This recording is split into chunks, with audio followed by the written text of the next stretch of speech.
অন্য কারোর অভিজ্ঞতা দ্বারাও শিখতে পারেন। প্রশ্ন শুধুমাত্র একটাই যে আপনি কি শিখতে চান নাকি চান না। যদি আপনি এটাই ভাবেন যে আমি শুধুই নিজের অভিজ্ঞতা দ্বারাই শিখতে চাই, তাহলে জীবনকাল ছোট মনে হবে, অনেক কিছুই শিখতে পারবেন না। তাই নিজের সাথে সাথে বড়দের অভিজ্ঞতার দ্বারাও শেখা শুরু করে দিন। এই সংসারের অভিজ্ঞতা দ্বারা শিখতে শুরু করে দিন। আর এটা নিশ্চিত রূপে শেখা আবশ্যক যে কখন কি করবেন না, কোথায় থামতে হবে আর কোথায় থামবেন না। তাহলে আসুন আর আমার সাথে ভালোবেসে বলুন, রাধা রাধা।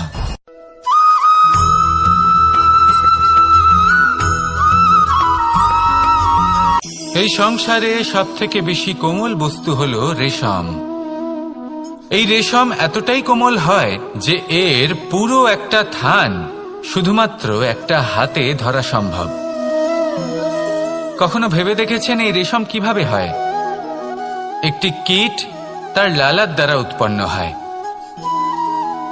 এই কীট সেই রেশমকে পাক দিতে থাকে, পাক দিতেই থাকে আর আস্তে আস্তে তার মধ্যেই জড়িয়ে পড়ে।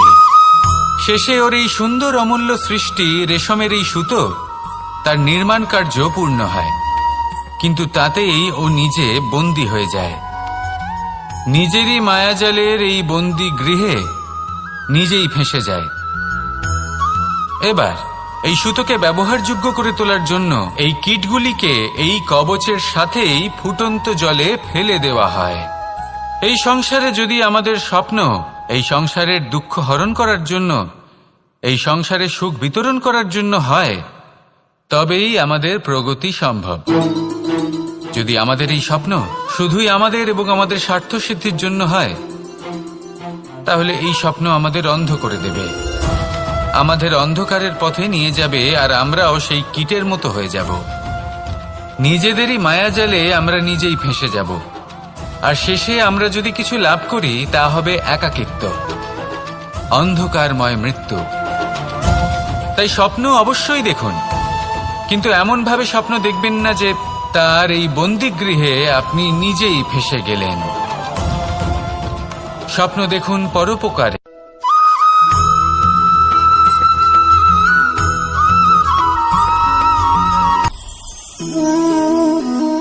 শক্তি এক অত্যন্ত বিচিত্র বস্তু, বা বলতে পারেন অনুভূতি। পিতা সবসময় চান যেন তিনি তার শক্তি পুত্রকে। আসুন আপনাকে সহজে বোঝাই। যদি আপনি সুপাত্র হন আর আপনাকে শক্তি দেওয়া হয়, তাহলে আপনি সেই শক্তির গুরুত্ব বুঝবেন, কোথায় সেই শক্তি প্রয়োগ করা উচিত সেটা বুঝবেন। আর এটা যেহেতু অর্জন করা শক্তি হবে, সেই শক্তির অপব্যবহার হবে না। কিন্তু যদি এই আপনি কুপাত্র হন আর যদি আপনাকে এই শক্তি দেওয়া হয়, তাহলে কি হবে? দেখতে গেলে এই শক্তি আপনি দান হিসেবে পেয়েছেন, তাই না আপনি এই শক্তির গুরুত্ব বুঝবেন আর না এর প্রয়োগ আপনি জানবেন। তার অপব্যবহার হওয়া সুনিশ্চিত।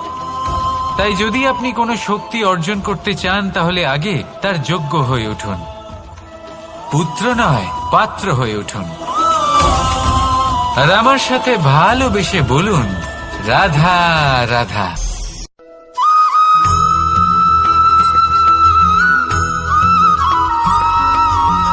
এই সংসারে প্রত্যেক মানুষ এটাই চান যে তিনি যেন ধনবান হন, আর্থিক অবস্থা তার ভালো থাকে, ওনার বাড়িতে লক্ষ্মীর আগমন হয়। কিন্তু সেটা হবে কি করে, সেটাই হলো প্রশ্ন। কেউ বলেন যে যদি পরিশ্রম করো তাহলে ধন অর্জন সম্ভব, কেউ বলেন যে যদি বিদ্যা লাভ হয় তবেই ধন অর্জন সম্ভব, কেউ বলেন যে যদি বলশালী হও তবেই সম্পন্ন থাকবে। ভালো কথা, যদি তাই হয়ে থাকে, তবে দিনমজুর সারা দিন পরিশ্রম করেন, তিনি কেন ধনী হন না? অনেকজন বিদ্বান মানুষ আছেন এই সংসারে, তারা কেন ধনবান হন না? অনেক সংখ্যক বলশালী ব্যক্তি আছেন, তাদের কাছে ধন নেই কেন? তাদের কেন ধনের অভাব হয়? আবার এমনও কিছু মানুষ আছেন যারা পরিশ্রম করেন, তারা দিনমজুর, কিন্তু তারা ধন অর্জন করতে পারেন। কিছু বিদ্বান ব্যক্তি আছেন যাদের কাছে অধিক মাত্রায় ধন রয়েছে, কয়েকজন বলশালী ব্যক্তি রয়েছেন যাদের কাছে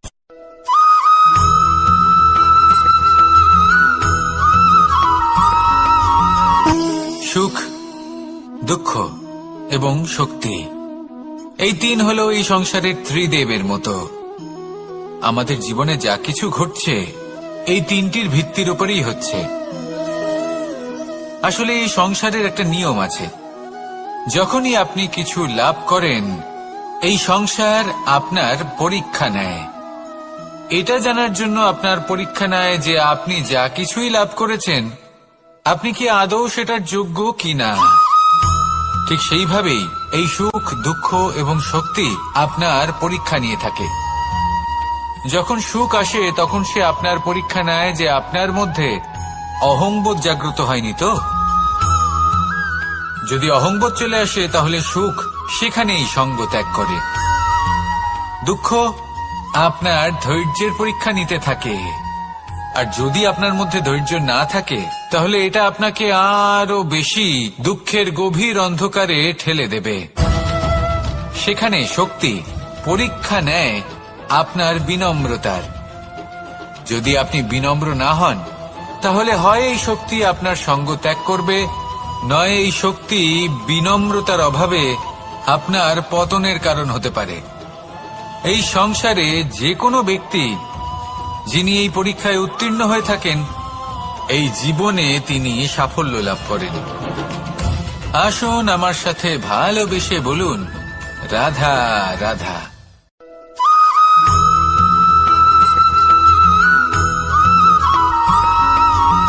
পঞ্চতত্ত্বের মধ্যে দ্বিতীয় তত্ত্ব হল ধরণী, ভূমি, যাকে আমরা ধরণী মাতা বলি। এই ধরণী ধৈর্য ধারণ করে, আর এর ওপরেই আমাদের সমগ্র সংসার নির্ভরশীল। কারণ এই ভূমি সহ্য ক্ষমতা রাখে, এর সহ্য ক্ষমতা হল অপরিসীম। সন্তান যতই আঘাত প্রদান করুক না কেন প্রেম পূর্বক সহ্য করে, আর তার বদলে অমূল্য রত্ন প্রদান করে। সন্তান যদি হাল চালায় তাহলে তার বদলে তাকে অন্ন প্রদান করে। এটাই হলো ধরণী। এবার এর থেকে আমরা কি শিক্ষা পেতে পারি? এটাই যে কারোর জন্য কিছু করা বা কাউকে কিছু দেওয়া মনে কোনো কামনা ছাড়াই। আর এই কথাটা বুঝে যান, যদি কারোর জন্য কামনা না রেখে বা কোনো পাওয়ার আশা না রেখে কারোর জন্য কিছু করেন বা কারোকে কিছু দেন, যদি এটা আপনি শিখতে পারেন তবে আপনি ভালোবাসতে শিখে গেছেন। আর সেই জন্যই এই ধরিত্রীকে মাতা বলা হয়। কারণ মাতা শুধু উনি নন যিনি গর্ভে সন্তানকে ধারণ করেন, মাতা তো উনিও যিনি জীবন বাঁচতে শেখান, যিনি জীবন বাঁচার উদাহরণ প্রদান করেন। তাহলে ধরণীর থেকে এই নিঃস্বার্থ ভাব শিখুন, নিঃস্বার্থ ভালোবাসা শিখুন, আর এই ভালোবাসার সাথেই বলুন, রাধা রাধা।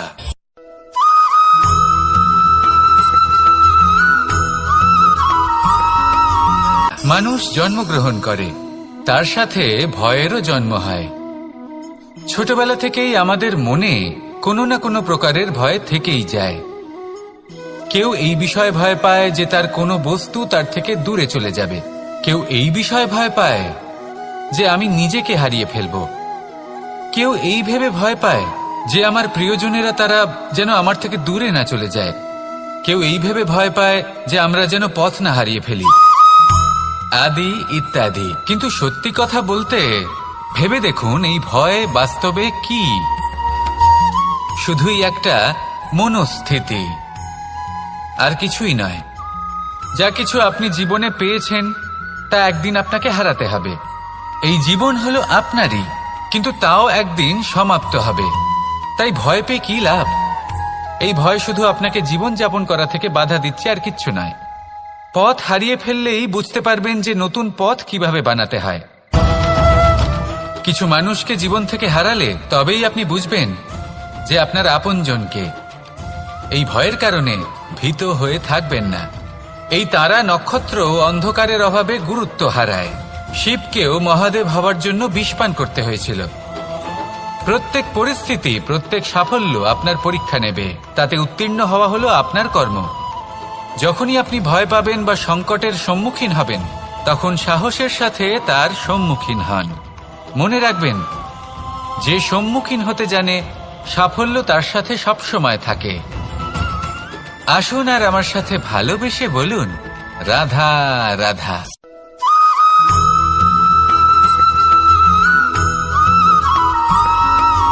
জীবনে অগ্রসর হওয়ার জন্য আমাদের কাকে প্রয়োজন হয়?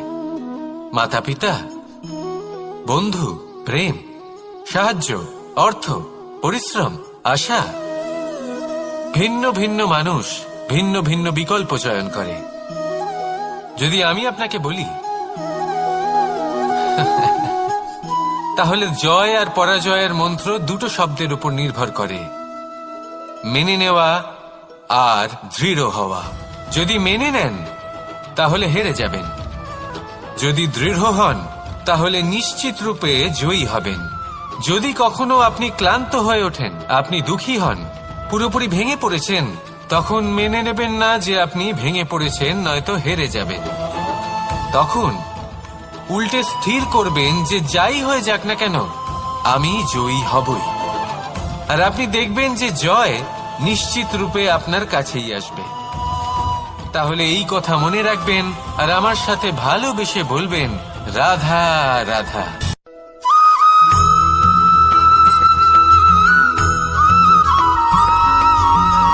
এই সংসারে কোনো বস্তু হোক বা ব্যক্তি হোক, তার একার গুরুত্ব কিন্তু খুব বেশি নয়। একটা উদাহরণ হিসেবে বৃষ্টির ফোঁটাকে ভেবে দেখুন। যদি একটি বৃষ্টির ফোঁটা হয় তাহলে তার খুব বেশি গুরুত্ব থাকে না, কিন্তু যখন সহস্র বৃষ্টির ফোঁটা মেঘের মধ্যে দিয়ে ঝরে পড়ে, তখন সেটা বর্ষার রূপ ধারণ করে। সেই বর্ষা যা এই প্রকৃতিকে শান্ত করে। সেইভাবেই পাথরের ছোট টুকরো, তার খুব বেশি গুরুত্ব থাকে না, কিন্তু যখন অসংখ্য পাথরের টুকরো একত্রিত হয় তখন তা পর্বতের আকার ধারণ করে। সেইভাবেই কিছু মানুষ যখন একত্রিত হন তখন তৈরি হয় পরিবার, কিছু পরিবার যখন একত্রিত হয় তখন তৈরি হয় সমাজ, যখন অনেক সংখ্যক সমাজ একত্রিত হয় তখন তৈরি হয় রাজ্য। এবার এই রাজ্যের সবথেকে গুরুত্বপূর্ণ ব্যক্তি হতে পারেন রাজা, কিন্তু তাও সেই রাজা একা কিছু করতে পারেন না। যুদ্ধ লড়ার সময় তারও নিজের সৈন্যদলকে প্রয়োজন পড়ে। কিন্তু এই সংসারে এমন একজন ব্যক্তি আছেন যিনি একাই সব কাজ করতে থাকেন, এবং সেই ব্যক্তি হলেন মা। আমাদের জীবনে একজন পিতার ভূমিকা কিন্তু নিঃসন্দেহে অমূল্য, কিন্তু আমাদের সকলের জীবনে যে ভূমিকা একজন মায়ের তা অন্য কারোর থাকে না। একজন মা একাই সন্তানকে বড় করতে পারেন, সংস্কারী করে তুলতে পারেন, তার জন্য পরিশ্রম করেন। আর এত কিছু কাজ করার পরেও তার কাজের জন্য তিনি প্রশংসা অবশ্য পান না। উল্টে যদি সেই সন্তান অনুচিত পথে চালিত হয়, অনুচিত কর্ম করে, তখন সেই মাকেই অপবাদের পাত্র হয়ে উঠতে হয়। আমাদের জীবনে মায়ের যোগদান কতটা সেটা বুঝুন। আপনাকে বড় করে তোলার জন্য উনি কতটা পরিশ্রম করেছেন সেটা বুঝুন। আজ থেকে, এখন থেকে, এই মুহূর্ত থেকে মাকে সম্মান করতে শিখুন। যখন সময় পাবেন, যখন সুযোগ হবে, তখন তার প্রশংসা করুন, ওনারও ভালো লাগবে। আর মায়ের এই মমতার জন্য, তার এই ভূমিকার জন্য আসুন সবাই মিলে আমরা তাকে প্রণাম করি, আর সকলে মিলে ভালোবেসে বলি, রাধা রাধা।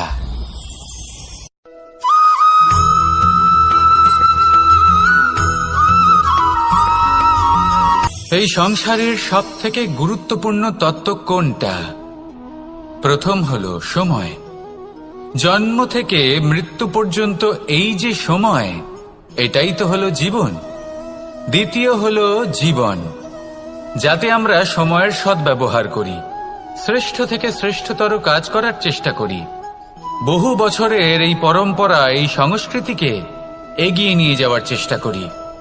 এই সংসারে আমরা অংশগ্রহণ করতে চেষ্টা করি। তৃতীয় হলো ধন, সেই ধন যা প্রত্যেক ব্যক্তি অর্জন করতে চেষ্টা করেন। এবার এই তিনটি তত্ত্বের মধ্যে একটা সামঞ্জস্য আছে, সমান ব্যাপার আছে। সে ধনই হোক বা সময় হোক বা হোক জীবন। আর সেই সমান ব্যাপার হলো যে যদি আপনি এটা গণনা করতে থাকেন তাহলে তা কমতে থাকে, যদি আপনি এটা ব্যবহার করেন তাহলে তা বাড়তে থাকে। একে সংগঠিত করে রাখতে চেষ্টা করলে এ হাত থেকে ফসকে যায়, কিন্তু যদি আপনি একে সামলে রাখতে শিখে যান তাহলে এমন কাজ করবেন যাতে সংসারের সাথে সাথে পরবর্তী প্রজন্ম লাভবান হবে। যদি কিছু শিখতে চান তাহলে সামলাতে শিখুন, গণনা করা বা সংগঠিত করা নয়। আসুন আর আমার সাথে ভালোবেসে বলুন, রাধা রাধা।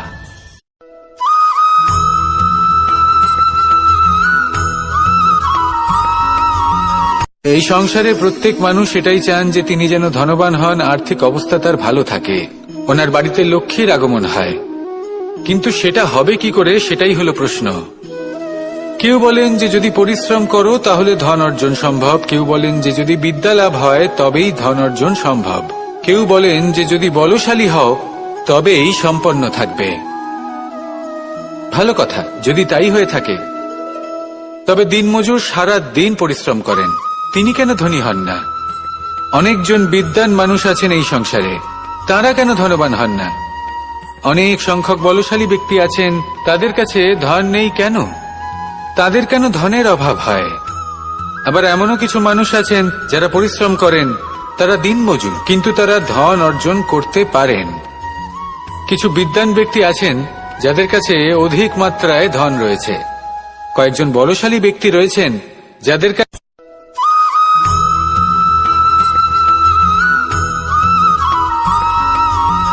পঞ্চতত্ত্বের মধ্যে দ্বিতীয় তত্ত্ব হল ধরণী, ভূমি, যাকে আমরা ধরণী মাতা বলি। এই ধরণী ধৈর্য ধারণ করে, আর এর ওপরেই আমাদের সমগ্র সংসার নির্ভরশীল। কারণ এই ভূমি সহ্য ক্ষমতা রাখে, এর সহ্য ক্ষমতা হল অপরিসীম। সন্তান যতই আঘাত প্রদান করুক না কেন প্রেম পূর্বক সহ্য করে, আর তার বদলে অমূল্য রত্ন প্রদান করে। সন্তান যদি হাল চালায় তাহলে তার বদলে তাকে অন্ন প্রদান করে। এটাই হলো ধরণী। এবার এর থেকে আমরা কি শিক্ষা পেতে পারি? এটাই যে কারোর জন্য কিছু করা বা কাউকে কিছু দেওয়া মনে কোনো কামনা ছাড়াই। আর এই কথাটা বুঝে যান, যদি কারোর জন্য কামনা না রেখে বা কোনো পাওয়ার আশা না রেখে কারোর জন্য কিছু করেন বা কারোকে কিছু দেন, যদি এটা আপনি শিখতে পারেন তবে আপনি ভালোবাসতে শিখে গেছেন। আর সেই জন্যই এই ধরিত্রীকে মাতা বলা হয়। কারণ মাতা শুধু উনি নন যিনি গর্ভে সন্তানকে ধারণ করেন, মাতা তো উনিও যিনি জীবন বাঁচতে শেখান, যিনি জীবন বাঁচার উদাহরণ প্রদান করেন। তাহলে ধরণীর থেকে এই নিঃস্বার্থ ভাব শিখুন, নিঃস্বার্থ ভালোবাসা শিখুন, আর এই ভালোবাসার সাথেই বলুন, রাধা রাধা।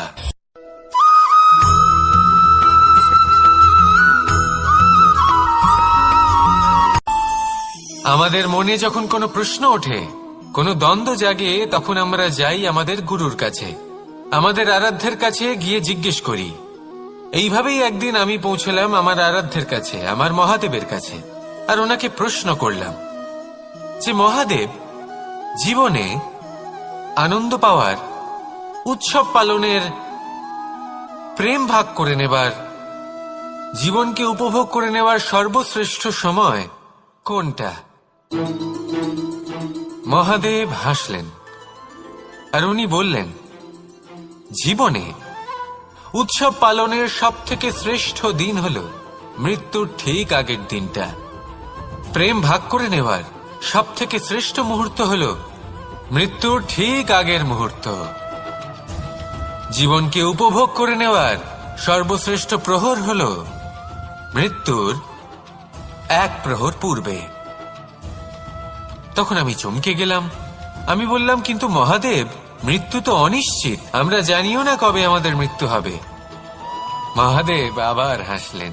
উনি বললেন যে যদি আমরা এভাবে জীবন কাটাই যে আমরা জীবনের প্রত্যেক দিন, প্রত্যেক মুহূর্ত, প্রত্যেক প্রহর শেষ বলে মনে করি, তাহলে আমাদের সমস্ত জীবন আনন্দের সাথেই অতিবাহিত হবে। কি বলেন?